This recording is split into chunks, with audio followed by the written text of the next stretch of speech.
నమస్తే అండి. నా పేరు చిన్ని. బరాబర్ ప్రమిస్తా సినిమా వన్ ఆఫ్ ద ప్రొడ్యూసర్ని. నేను జరిగిన ప్రీ రిలీజ్ లాంచ్లో మా హీరో చంద్రహాస్ సినిమాలో తన క్యారెక్టరైజేషన్ చెప్పాలి అనే ఉద్దేశంతో ఒక పాట పాడాడు. దాంట్లో కొంచెం పొరపాటు జరిగింది. ఆ పొరపాటు ఎవరికి అక్కడ ఉన్న వారి వ్యక్తుల్లో, ఆ ఈవెంట్లో ఉన్న వ్యక్తులు ఎవరికీ తెలియదు. తన క్యారెక్టరైజేషన్ చెప్పే ఉద్దేశంలో కొంచెం పొరపాటు చేశాడు. సో దాన్ని మేము రిగ్రెట్ ఫీల్ అవుతున్నాం. అదే విషయం తను ఆ సాంగ్ అయిపోయిన తర్వాత 1 పిలిచినప్పుడు ఆ విషయం తను కూడా చెప్పాడు. హలో అండి, నా పేరు సంపత్ రుద్ర. బరాబర్ ప్రేమిస్తా సినిమాకి డైరెక్టర్ని నేను.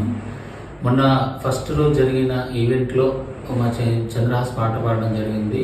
అది కొంచెం దాంట్లో తప్పులు దొరికాయి. సో అలా మాత్రం ఆ సినిమాలో లేదండి. సో అలా జరిగినందుకు మా సైడ్ నుంచి మేము చాలా రిగ్రెట్ ఫీల్ అవుతున్నాం. సినిమా మాత్రం చాలా క్లీన్ యూగా ఉంటుందండి. మీరు చూసినప్పుడు డెఫినెట్గా అది ఫీల్ అవుతారు. Thank you. ఎందుకంటే నాకు బిడ్డలు అంటాడు ఇప్పటికీ చెప్తాను. ఎందుకంటే పెయిన్ తెలియాలి, నువ్వు ఎంత తప్పు చేసావో నీ పెయిన్ తెలియాలి. అయితే ఇక్కడ డైరెక్ట్గా ప్రొడ్యూసర్ నేను లాగకూడదు. ప్లస్ వాళ్ళకి నిజంగా నేను సారీ చెప్తాను. ఎందుకంటే వాళ్ళు నేనేమనుకున్నానంటే మీరు అందరూ కలిసి ఉద్దేశపూర్వకంగా స్క్రిప్ట్లో భాగంగానే సినిమాకి నెగిటివ్ పబ్లిసిటీ కోసమే నీ చేత ఈ పాట పాడించి ఉంటారు అనుకున్నాను. కానీ నీ మాటలను బట్టి నీ వీడియో చూసినాక నాకు అర్థమైందంటే నీ ఓన్ ఇంట్రెస్ట్, నీ కుక్కర, నీ నోటి రోజులు తప్ప వాళ్ళదేం తప్పు లేదు. అంటే ఆ సినిమా ప్రొడ్యూసర్ డైరెక్టర్ పేర్లు నాకు తెలియదు. వాళ్ళు మిమ్మల్ని ఇన్వాల్వ్ చేయకుండా ఉండాల్సింది. అయినా కూడా మిమ్మల్ని నేనేం వల్గర్ భాష అనలా. మళ్ళీ చెప్తున్నాను, వల్గర్ భాషలో నేనేం అనలామండి. నీ ఘూ అని ఆపేసాను.